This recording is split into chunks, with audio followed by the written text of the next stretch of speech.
Ooh, thank you, Lord. It feels so good. Thank you. Ooh, thank you. Oh my God, thank you. Oh, I didn't know you were there. Well, welcome. I'm so sorry. I was having one of those when you get really warm, the heat starts rising up inside of you. Like I always say, the furnace is lighting itself. This is my saving grace.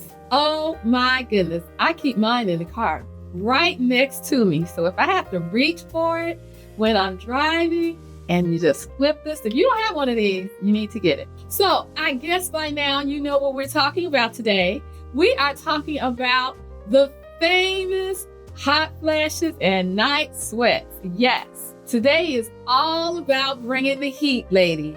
For those of y'all who are here for the first time, my name is Coach Andrea Talbert, and I am a transformation and longevity coach. I help women in perimenopause and menopause to feel healthier, to live happier lives, to build their energy, and to overcome those menopausal symptoms. At that, if you want to know how to better manage your hot flashes and night sweats, you are so in the right place. So much to cover. So let's get started. Hot flashes, what are they? Really don't need any introduction, because if you've ever had a hot flash, it speaks for itself. But it comes about, you feel this warmth, this heat that rouses up in your body. You usually feel it like right around, the chest area and the neck, and oh my goodness, your head. A lot of women sweat profusely as a result of hot flashes. Everybody is different. Every woman is different. No one is the same. But the one thing that is the same is that 80% of us, when we are in this time period called perimenopause, menopause, and yes, it even goes into postmenopause with some of us, suffer from hot flashes. I'm going to tell you the bad news, and then I'm going to tell you the good news. The bad news is hot flashes don't go away right away. Most women suffer from hot flashes for about 7 to 8 years. So you get them in perimenopause, but it usually carries on into menopause as well, and postmenopause. Then we also have some women that you might say, okay, I'm a year number 6, one more year to go with these hot flashes. No, hot flashes have their own mindset. Some women never get over hot flashes. But the good news is the severity of the hot flash may not be as bad. So that's the bad news. I just needed to let you know that, because so many of us think that it's just a short phase of our life.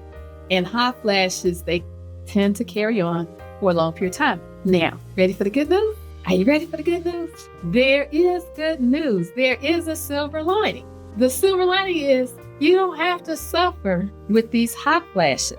You don't. There are so many different things that you can do to better manage your hot flashes and night sweats. And that is what we really need to educate women on, because so many women are suffering in silence day after day after day with hot flashes. And hot flashes are not for the weak. They are no joke. If you've ever had one, I see you, you're like, preach, sister, preach. Look, I have suffered from hot flashes for a while, and they are no joke. And the thing about hot flashes, they come unexpectedly. You cannot plan for the hot flashes. You just can't. You could be in the middle of a meeting. You could be doing, in a group of people. You could be in the grocery store. I used to hate it when I was at the grocery store. And then all of a sudden, it slowly rise up, this heat. And then I was just and you cannot strip in the grocery store, but you want to strip in the grocery store because it's so hot. Wait a minute now. No, I'm just saying, it's hard for those of you who never had a hot flash, to my younger sisters. This sounds like crazy. You can't even imagine what a hot flash is. And how do I know? Because until I had one, I was clueless. I was blessed. A lot of my friends were having hot flashes before I was. And I just sat there and I looked at them and like, are you serious? Really? Really? They said, oh, you find out. And I was like, I almost felt like they were wishing some type of curse on me. The way they said, oh, you'll find out. And I did. When I first had a hot flash, at first I didn't know what was going on. But then I recalled those conversations from my girlfriends. And I said, oh my God, I think I had a hot flash. So you know how we do. I picked up the phone and I said, girl, this is what happened to me. And they said, oh, yeah. You had a hot flash. They're unpredictable, but it's like a sorority. Most of us get them, but some of us are blessed to never, ever, ever experience a hot flash. And if you fall into that category, I pray you never have to experience a hot flash. You are truly, truly, truly, truly blessed because as I said before, they are no joke. So let's get into it. I promised you that I was going to tell you some things that you can do to better manage your hot flashes. So hot flashes, they don't just come by chance. The body signals to you when something's not right. And hot flashes just happens to be a very, very loud signal. You can't ignore it, but it's telling you something. Most of the time we get so wrapped up in trying to get through the experience of the hot flash, we never take the time to really take a step back and say, why is this occurring? Why am I experiencing this hot flash in the way that I am? And why is it continuing? If we did take time to listen to our bodies, we could get some really important data from the hot flash. So what's going on? First of all, hot flashes are coming about because estrogen levels are tanking. And that's why they affect you a lot in perimenopause because your levels are going up and down, and they're fluctuating significantly. When the estrogen levels are low, then other hormones are affected, like serotonin. Serotonin works in that it notifies in our brain, hypothalamus regulates body temperature. So the estrogen levels being low makes serotonin levels off in reference to the serotonin notifying the hypothalamus and what's going on in reference to the body temperature. So the brain is trying to address what's going on and is confused. And so the brain, we get the hot flash because the brain is thinking that the body needs to react to the heat. It thinks that we're hot, but we're not hot. We need to be able to better understand how can we manage, because now we're talking about estrogen levels. So one of the keys to managing a hot flash is identifying how can we balance our hormones. That's huge data. Because now that you know that piece of the puzzle, you should be thinking, how do I balance my hormones?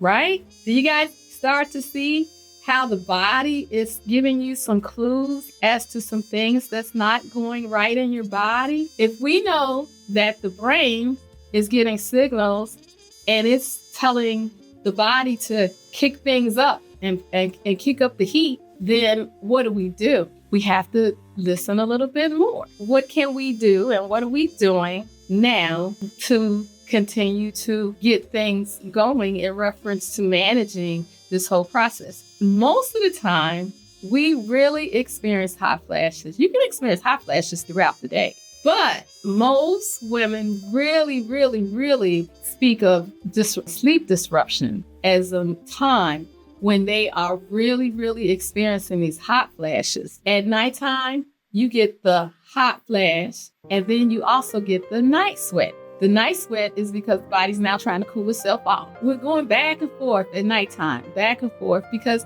again, the hot flash is coming and it comes, it stops, and then it goes away and then it comes back. And your sleep is just all over the place.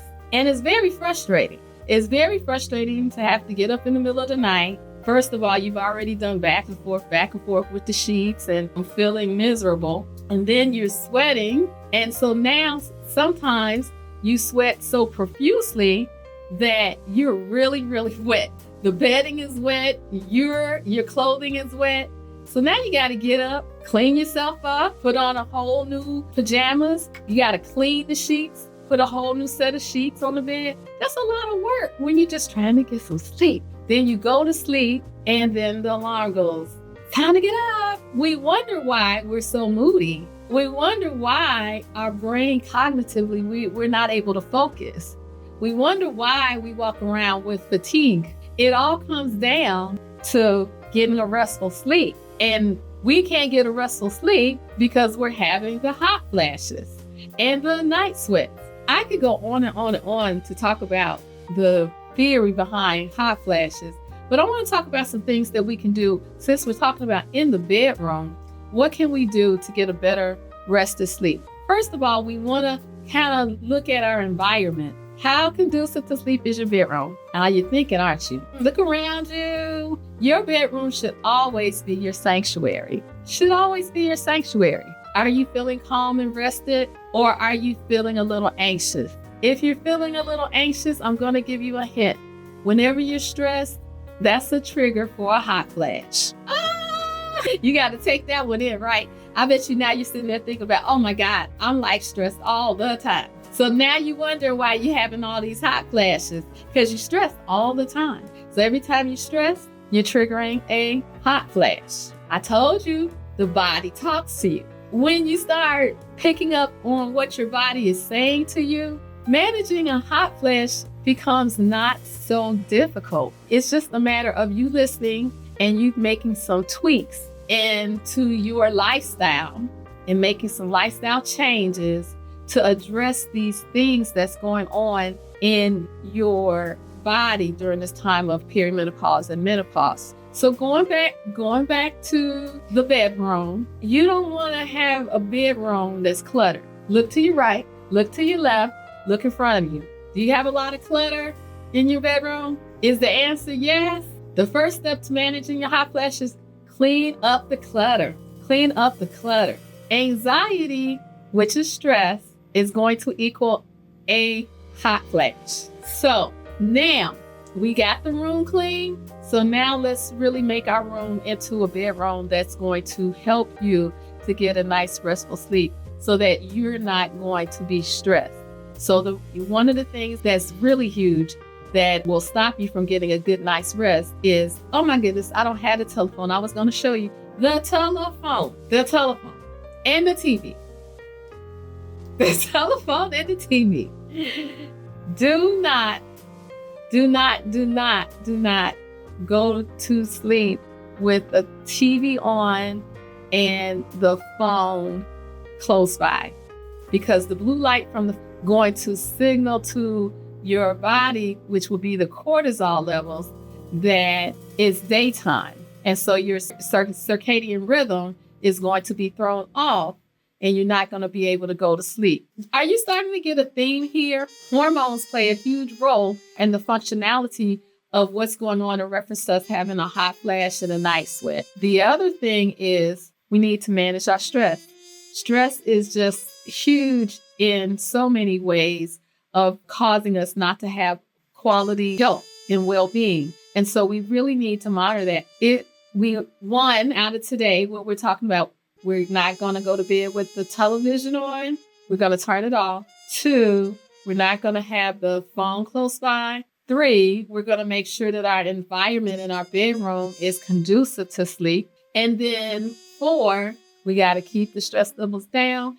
And we need to listen to our bodies. I wish I knew some of these things when I was having the hot flashes the way that I was. It's a lot of things that you can do, and it doesn't even cost you any money. It's just a matter of listening to your body.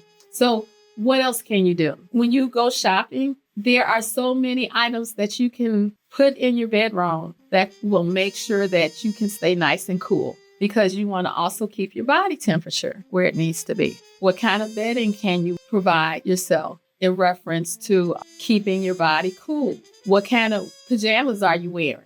Don't wear those pajamas that are for like a blizzard. You know how you say, I wear my fuzzy pajamas? Fuzzy pajamas are not your friend when it comes to a hot flash. You don't want to wear the pajamas that are not going to be able to give you some air and breathe. You want to make sure that you have on more comfortable pajamas. The other thing is, don't eat before you go to bed. No, that is so not good. Because think about it. What did I tell you? You want to keep your stress levels down. So you don't want to do anything to stress you out. Because if you eat before bed, then your body is going to be working really, really hard to break that food down. And that's going to stop you from having a restful night's sleep. So we always want to go for getting at least 7 to 8 hours of sleep, REM sleep, which is the best type of sleep. If you have a spouse, and this is real, we're doing real talk now. Lots of times, if we have a spouse that snores profusely, that's stressful. And so you need to kind of figure out a way that you can help your spouse so that maybe you can get some help with his snoring so that you can start to get a more restful sleep. What kind of things are concerning to you in reference to sleep? Comment below. Let me know. What are some of your experiences in reference to sleep? Everyone has a different experience. So therefore, every journey is different and everyone's needs is different. But we collectively can come together and support one another and help us one another to get through this time period called perimenopause and menopause. So I'm going to give you another thing to think about. Do you even understand your hot flashes?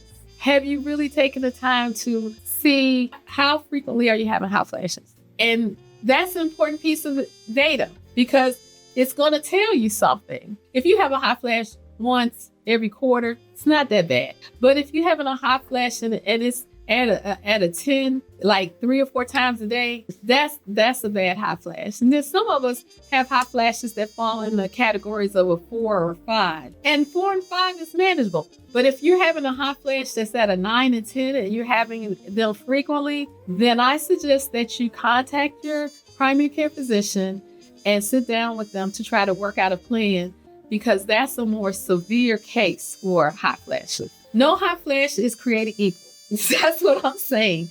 We all experience them differently. And based on what you're experiencing, our action plans are differently. But one thing that is the same is it's all specific to hormonal shifts in our body and primarily the estrogen. And stress is not our friend when it comes to a hot flash. So now, just from our conversation today, when you feel stress coming on, you need to figure out a way to bring yourself back to a calm and rested state. So when you're in bed tonight, and if you're stressed, don't take home the work in the bed because that's going to bring about stress and that's going to equal what? I'm going to ask the crew. What is that going to equal? Hot flash. That's right. Hot flash. I hope that this chat today helped you. And if you really are struggling with trying to figure out how can you better manage your hot flashes, there is more help for you. See, I'm just full of surprises and gifts. I know how bad those hot flashes and night sweats can be because, as I said earlier on, I suffered from that very thing. And it was not fun. It was a serious struggle. Serious. The more you know, then the better this period can be. And they don't have to be as bothersome for you. So I have created a course. It is my Cool and Rested 7-day challenge. And I will be releasing it very, very soon. There's a link below if you're interested in taking the 7-day challenge. In the challenge, we talk about things like what we talked about today, but we go more in depth. I mean, I really go in detail about different things that you can do to change up your environment. How can you change up your sleep rituals? That's one thing that we talk about. How do you track your hot flashes? How do you keep your body cool and calm? These are all key things that we need to know in reference to better managing our hot flashes and night sweats. So if that is something that you feel can help you through this time period, check out the course. You get to be with me every day for 7 days. We go in depth, a topic to help you to better manage your hot flashes and your night sweats. That's all for now. I look forward to seeing you next time. we can continue this conversation about hot flashes and the night sweats. If there's some things that you would like me to cover on future episodes, please let me know. Comment below, reach out to me on social media. Let me know, what you want to hear. And I am so happy to be able to discuss those topics on the show because we're in this together and it's all about helping you so that you can be whole in menopause. So that's all we have for now. I want you to have a cooler, rested sleep tonight. Keep the stress down and keep those hot flashes at bay. Bye for now.